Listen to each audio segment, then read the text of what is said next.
आप एसी से निकलते नहीं होंगे, बड़ी गाड़ियों से उतरते नहीं होंगे, अब यहाँ लोगों का नाली साफ करना, गली की सफाई कराना, ये कैसे करोगे? अच्छे तो काली है। मुझे काली क्या कलर करवाते हो? नहीं, कलर कराते हैं। कोई हम यंग रहना चाहते हैं, हमको हमारे में जज्बा है, काम करने का जज्बा है। क्यों हम जो है बुजुर्ग क्यों बुजुर्ग का है? बुजुर्ग नहीं, हम जवान दिखना चाहते हैं, और अंदर से भी जवान है, बाहर से भी जवान है। मैं ये कहूँ कि देश की आर्थिक स्थिति संभाल दी और अब रिटायरमेंट के बाद गांव में आ गए और गांव की सेवा के लिए आ गए। वो तमाम जो अनुभव है, उन अनुभव को गांव की तरक्की में लगाओगे सर। एक शख्स ने कहा कि ये जो सरपंच यहाँ के प्रदीप, मैंने इंटरव्यू भी किया था, प्रदीप यादव शायद सरपंच है यहाँ के, तो उन्होंने जो अपने काम का ढिंढोरा पीटते हैं कि मैंने स्टेडियम बनवा दिया, मैंने ये कर दिया, वो कर दिया है, और पूरे 10, 20, 50 गांव में नाम कर दिया, उसके पीछे आपकी योजना रही है। आपने वो सारी प्लानिंग करके और मुखौटा सरपंच को बना दिया था। ये सच है? मनमोहन सिंह के साथ मैंने एक प्रोग्राम किया। अच्छा। मेरा मनमोहन सिंह के साथ फोटो भी है। 2006 1 सितंबर 2006 सोलापुर में। आप जो गरीब लोगों के लिए, जो बीडी वर्कर है, बीडी वर्कर है, उनके लिए 10,000 घर बनाए हमने। नामांकन का डेटा मैं खंगाल रहा था, उसमें एक ऐसी सूचना मेरे सामने आई, मुझसे रहा नहीं गया। अमूमन जब कल नामांकन के बाद तमाम एफिडेविट्स और डेटा मैं देख रहा था, तो एक नाम ऐसा मेरे सामने आया कि जो मुझे लग रहा है कि पूरे प्रदेश में सबसे ज़्यादा पढ़े लिखे, या हम ये कहें कि सबसे बड़ा प्रोफाइल का एक व्यक्ति जो पार्षद का चुनाव लड़ रहा था। मैंने अपने तमाम सोर्सेज के अनुसार उस व्यक्ति को खंगाला और उसके तहत आज मैं पहुंचा हूं, और मैं कहूंगा तो आपको भरोसा नहीं होगा, मैं उन्हीं से परिचय दिलवाऊंगा और आपको जानकर हैरानी होगी कि IES, इंडियन इकोनॉमिक सर्विस के व्यक्ति रिटायरमेंट के बाद आज पार्षद का चुनाव लड़ रहे हैं। और ये वाकया मानेसर नगर निगम के वार्ड नंबर 16 का है। मुझे नहीं लग रहा कि पूरे प्रदेश में इतना पढ़ा लिखा कोई व्यक्ति होगा। हमारे साथ है, मैं सुबह सुबह उनके पास पहुंचा हूं, इनसे चर्चा करेंगे। स्वागत है सर आपका। सुशील भाई, आपका बहुत बहुत स्वागत है, और आप इतनी दूर से मेरे गांव में आए, मेरे घर पे आए। मैं पूछते पूछते आ गया आपके पास कल नगर निगम का डेटा देखकर। नहीं, आपका बहुत बहुत धन्यवाद। मैं आपका हार्दिक स्वागत करता हूं। आप हमारे यहाँ पर आए और आपने ये मेरे से ये इंटरव्यू लेना चाहा, तो इसके लिए मैं आपका बहुत बहुत अब तो चुनाव में खड़े हो तो इंटरव्यू सारे लेंगे, लेकिन मैं ये जानना चाहता हूँ, मैं तो केवल यही जान रहा था कि IES आपने किया है, NPS के चेयरमैन रहे हो, लेबर ब्यूरो का डायरेक्टर। अपना एक बार पूरा बता दो सर, और नाम समेत बताना, क्योंकि मैं भी वो आपका प्रोफाइल देखकर मैं भी कंफ्यूज हो गया कि इतना बड़ा आदमी, एक छोटे से पार्षद का चुनाव। एक बार प्रोफाइल बता दो सर। देखिए, सूरजभान नाम है मेरा जी, और नौरंगपुर में पला बड़ा हुआ। अच्छा, इसी गांव के पले बड़े हो? हाँ जी, इसी गांव से मैं। कमाल है। और जो है यहाँ से हम जो है 6ठी क्लास से, यहाँ 5वीं तक हम पढ़े, 6ठी से 10वीं सिकोपुर से मैंने मैट्रिक किया। अच्छा। मैट्रिक के बाद में ग्रेजुएशन गुड़गांव। सरकारी स्कूल दोनों सब सरकारी स्कूल है। हाँ। उसके बाद में जो है गुड़गांव गवर्नमेंट कॉलेज से मैंने ग्रेजुएशन किया। उसके बाद में JNU से मैंने MA MPhil किया। MA MPhil हो आप? MA MPhil मैंने गुड़गांव से किया। कमाल है। और उसके बाद सर्विस के दौरान मैंने जो है MSc इकोनॉमिक्स 93-94 में मैंने यूनाइटेड किंगडम से, यूनिवर्सिटी ऑफ UK, लंदन जो हमारी भाषा में कहते हैं। लंदन से मैंने जो है अपना MSc इकोनॉमिक्स किया। उसके बाद मैंने जो है MDI गुड़गांव, वहाँ से मैंने, जो अपना सेक्टर 17 में है। हाँ, तो MDI management development institute Gurgaon में मैंने वहाँ से MBA किया। मैं master public policy and management में जो है MBA किया मैंने 2010 से 2012 तक। और आप जैसे आपको मालूम ही है मेरे बायोडाटा से, तो मैं लास्ट पोस्टिंग मेरी जो है DG director general labour bureau Chandigarh में थी, और उसके बाद में गवर्नमेंट ने मुझे ये NPS ट्रस्ट में अच्छा, ये new pension scheme, old pension scheme जिसका जिक्र हो रहा था, मैं भी कंफ्यूज था। NPS, अच्छा, उसके आप चेयरमैन रहे हो? हाँ जी, उसका मैं चेयरमैन रहा हूँ। कोई पोस्ट छोड़ भी तो देते लोगों के लिए। कमाल है, इतना बड़ा प्रोफाइल। तो जो है ये IES कब कंप्लीट किया? ये मैं 1983 में आया था। अच्छा। 1983 में मैं आया, और 2018 में मैंने 35 साल की सर्विस के बाद में मैं रिटायर हुआ। मतलब अगर मैं थोड़ा समझना चाहूँ तो ये अर्थशास्त्री वाले हो क्या आप? अर्थशास्त्री, बिल्कुल अर्थशास्त्री। अच्छा। जो हम मनमोहन सिंह करते रहते हैं, वो आप हो? मनमोहन सिंह के साथ मैंने एक प्रोग्राम किया। अच्छा। मेरा मनमोहन सिंह के साथ फ़ोटो भी है। 2006 1 सितंबर 2006 सोलापुर में आप वो जो जो गरीब लोगों के लिए जो कमाल। बीडी वर्कर है, जो हाँ। बीडी वर्कर है, उनके लिए 10,000 घर बनाए हमने। सोलापुर में वो प्रोग्राम किया 1 सितंबर 2006 में। मनमोहन सिंह हमारे जो पूर्व प्रधानमंत्री थे, उन्होंने उसका उद्घाटन किया और कमाल है। मैं डायरेक्टर हाउसिंग मेन ऑफिसर में सर था। कहना तो नहीं चाहिए जाति पाति की बात, मैं आपको दर्शकों को बता दूं कि एससी रिजर्व वार्ड है और सर डिजर्व करते हैं। अब समझ में आया कि अपने लोगों के लिए आप घर से निकले, उस समाज से निकले और उस समाज के लिए मनमोहन सिंह जैसे बड़े लोगों के साथ काम करके उस समाज के लिए तमाम काम किया है। उसमें लाभार्थी तो वही समाज होगा ज़्यादातर। लाभार्थी मैं झुग्गी झोपड़ियों में मैंने खुद जो है हाँ। झुग्गी झोपड़ियों में घूमा हूँ। मैंने लोगों की गरीबी देखी है। लोगों की गरीबी देखी है तो मैंने किस किस हिसाब से लोगों को मदद दे सकते हैं। तो हाउसिंग उसमें हम 40,000 रुपये की सब्सिडी देते थे भारत सरकार से। और उसके साथ साथ हम एजुकेशन, हमारे स्कूल थे, स्कूलों में हम बच्चों को स्कॉलरशिप वगैरह देते थे, मेडिकल फैसिलिटीज़ देते थे। तो ये सब एरिया का मेरा पूरा एक्सपीरियंस है कि भाई गांव का डेवलपमेंट कैसे हो सकता है। तो ये मेरे दिमाग में बहुत पहले से थी। जब मैं लेबर, आप भी जब यहाँ पढ़ते थे तो परिवार की स्थिति मतलब ऐसी या ठीक ठाक थी? नहीं, परिवार का हमारा बहुत गरीब परिवार से हम आते हैं। अच्छा। हाँ, बहुत। हाँ, क्या तो बात। ऐसा कुछ नहीं है। जो ये तो जॉब में आने के बाद सब कुछ हुआ, थोड़ा पोजीशन ठीक हुआ है, नहीं तो हमारा जो है काफ़ी गरीब परिवार से हम आते हैं। मतलब मैं ये कहूँ कि देश की आर्थिक स्थिति संभाल दी और अब रिटायरमेंट के बाद गांव में आ गए और गांव की सेवा के लिए आ गए। वो तमाम जो अनुभव है उन अनुभव को गांव की तरक्की में लगाओगे सर? हाँ, बिल्कुल गांव की तरक्की में लगाएंगे। जो अनुभव हमने लिया, आपको ये मैं सूचित करना चाहता हूँ कि जब मैं भारत सरकार में था तो मैं 4 स्टेट का एरिया ऑफिसर हुआ करता था जी। उसमें उड़ीसा और नागालैंड, केरला और मणिपुर, 4 स्टेट का मैं एरिया ऑफिसर था। उसमें लेबर डिपार्टमेंट रिलेटेड जितने भी इश्यूज़ थे, गरीब लेबर मिनिस्ट्री में 7 साल रहा।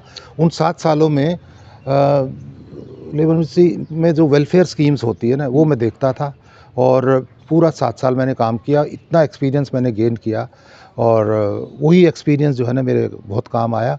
और जिसमें जो कहते हैं ना, वो उसमें एम्प्लॉयमेंट एंड ट्रेनिंग एक वो था जिसमें ट्रेनिंग भी देते थे लोगों को। तो मैंने वो एक्सपीरियंस वहाँ से गेन किया और वो एक्सपीरियंस मैंने जो है ना अपने गांव के विकास के लिए भी आगे बढ़ा। मैं आपको एक बात जानकर हैरानी होगी, मैं नहीं कहना चाहता था ऑन कैमरा कहूँ। जब मैं आपके पास आ रहा था, सर्च कर रहा था कि ठीक है इतना ये हाई बड़ा प्रोफाइल का व्यक्ति कौन है, तो एक शख्स ने कहा कि ये जो सरपंच यहाँ के प्रदीप, मैंने इंटरव्यू भी किया था, प्रदीप यादव शायद सरपंच है यहाँ के, तो उन्होंने जो अपने काम का ढिंढोरा पीटते हैं कि मैंने स्टेडियम बनवा दिया, मैंने ये कर दिया, वो कर दिया है और पूरे 10, 20, 50 गांव में नाम कर दिया, उसके पीछे आपकी योजना रही है। आपने वो सारी प्लानिंग करके और मुखौटा सरपंच को बना दिया था। ये सच है? देखिए, उसमें खुल के बोल दो सर। आप क्रेडिट लेना नहीं चाह रहे हो, बोल दो। नहीं, जो है काम, देखो काम करने वाले तो जो है ना प्रदीप सरपंच है, उनका परिवार है। ये लोग पॉलिटिक्स में जो है पिछले 30-40 क्या उससे भी ज़्यादा साल से पॉलिटिक्स में है। हाँ। तो क्रेडिट तो सारा उन्हीं को जाता है। हाँ। सब कुछ काम उन्होंने कराया। लेकिन जो प्लानिंग जो थी ना, जो सोच जो मैंने भारत सरकार में रहते हुए जो है ना, बिकॉज हमारा जो श्रम मंत्रालय है ना, उसमें एम्प्लॉयमेंट और ट्रेनिंग का भी काम होता है। अच्छा। और मैंने जो 4 स्टेट का जो जिक्र किया ना अभी, पूरा मतलब ऑल ओवर इंडिया में मेरा 3 महीने में एक बार जाना जरूरी होता था इन सब स्टेट्स में, ठीक है। और वहाँ पर जो मैंने देखा ना कि ये लोग बागों को रोज़गार कैसे मिलता है, उसमें ट्रेनिंग पार्ट कैसे होता है, तो मैंने जो हमारे प्रदीप यादव सरपंच है उनको मैंने ये सुझाव दिया कि ये जो है गांव के लोगों को रोज़गार के लिए ये एक बहुत अच्छा माध्यम हो सकता है अगर आप इसको सिंसियरली इसको वर्कआउट करो प्लान को। और चूँकि हमारे जो प्रदीप यादव जो सरपंच है, यंग सरपंच है, बहुत एक्टिव है, पूरा डेडिकेशन डिवोशन है उनका, तो उनके जो है वो समझ में आया ये प्रपोज़ल। और उस प्रपोज़ल को जो है मैंने जो है चॉकआउट कराया कि कैसे कैसे आप करेंगे इसको। और मैं रोकूंगा। मैं अब मिलेंगे तो कहूंगा कि वो गाना है ना कि करते हो तुम कन्हैया मेरा नाम हो रहा है, तो करने वाले आप और क्रेडिट कोई और खा रहा है। कोई नहीं, आप सर्विस में थे। नहीं देखिए, मैं सर्विस में रहते हुए केवल आपका प्लान बना सकता हूँ हाँ। कि इस तरह का गांव का विकास कैसे होगा। उसमें जो है जो अभी जो प्रोग्राम की मैं बात कर रहा ना, उसके लिए गवर्नमेंट ऑफ इंडिया ने पूरी एक अलग से मिनिस्ट्री बना दी है। अच्छा। ये सारा मंत्रालय लेबर मिनिस्ट्री के अंडर में था जब मैं था। तो पूरा स्किल वाला जो काम है ना, स्किल डेवलपमेंट का, एम्प्लॉयमेंट एनहांसमेंट कैसे होगा, वो सारा काम जो है ना, ये भारत सरकार पहले चलाती थी, लेबर मिनिस्ट्री। मैं सूरज भान जी, फिर तो मुझे ये लग रहा है कि अभी जो स्थिति है कि 10, 20, 50 गांव नवरंगपुर को जानता है, चाहे रिजोर्ट का जिक्र करें जो शादी ब्याह वाला, वाटिका का, या फिर स्किल सेंटर जो मैं आऊँगा आपके योगदान से हुआ है।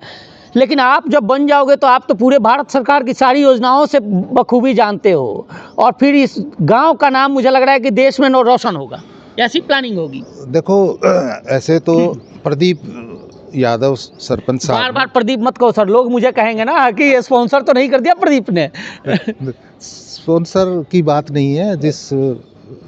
जिस व्यक्ति ने काम किया है नवरंगपुर में, उस गांव का मेरा फर्ज बनता नहीं, है। काम तो आपने किया है। देखो, अब आज मुझे समझ में आ गया। मुझे पहले पता होता, मैंने इंटरव्यू किया तो मैं पूछ लेता कि काम करने वाले आप और नाम वो कमा रहे हैं।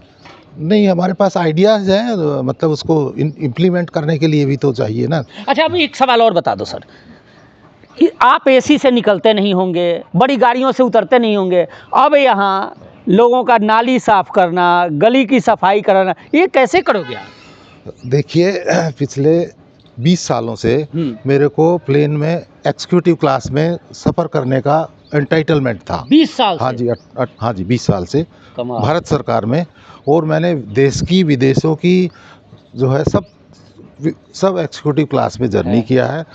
तो लेकिन मैं क्या कहना चाह रहा हूँ कि जो मैं भारत सरकार में क्या था क्या नहीं था, वो मैं पीछे त्याग गया हूँ। अच्छा, वो मैंने रिटायरमेंट के साथ ही संन्यास? वो रिटायरमेंट के पीछे मैं सब पीछे छोड़ आया हूँ। और जिस पार्टी को मैंने आज ज्वाइन किया है ना, हमारी पार्टी का जो है ना, भारतीय जनता पार्टी का ये फिलॉसफी है कि इस पार्टी में न तो कोई छोटा पद है, न कोई बड़ा पद है। अच्छा। कोई छोटा बड़ा पद नहीं होता। मैं एक साधारण वर्कर हूँ भारतीय जनता पार्टी का, और भारतीय जनता पार्टी ने जो मुझे कैंडिडेट बनाया है, तो मैं सबसे पहले मैं अपनी भारतीय जनता पार्टी का धन्यवाद करना चाहता हूँ। यहाँ का स्टेट लीडरशिप को, सभी को धन्यवाद करना चाहता हूँ कि उन्होंने मुझे जो है कैंडिडेट बनाया। और मैं पूरा आश्वासन देता हूँ कि अपना पूरे लगन से जो है काम करूँगा, और मुझे पूरी उम्मीद है 100% मैं इस सीट को निकाल लूँगा। सूरज भान जी, वो तो ठीक है, लेकिन एक बात बताओ, अब तक आपके सामने सैकड़ों लोग कतार में हाथ जोड़ने के लिए, नमस्ते करने के लिए खड़े हो रहे, अब आप हाथ जोड़ना कैसे सीखोगे? मैंने जो बताया ना, वो मैंने त्याग दिया है सब। तो सीखोगे हाथ जोड़ना? मैं अभी आपसे हाथ जोड़ रहा हूँ, मैं सबसे हाथ जोड़ रहा हूँ। हाथ जोड़ने का तो बात ही खत्म हो गया वो तो। अच्छा। हाँ, मैं तो एक साधारण वर्कर हूँ आज की तारीख में, और सबसे लोएस्ट लेवल पे मैंने शुरू किया, क्योंकि बड़े लेवल पर तो कोई भी आदमी का, मैं जानना चाहता हूँ कि ये रियल में नीचे की पॉलिटिक्स क्या होती है। क्या बात। बिल्कुल ग्राउंड पे जाके। वो कहते हैं ना कि गांधी जी कहते थे कि देश की आत्मा गांव में बसती है, गांव अगर तरक्की करता है तो देश तरक्की। ये शायद आपने अपने संजो लिया, और यही वजह है कि सब कुछ छोड़ के चौथेपन में अमूमन लोग संन्यास करते हैं, और आप गांव की तरक्की में आ गए।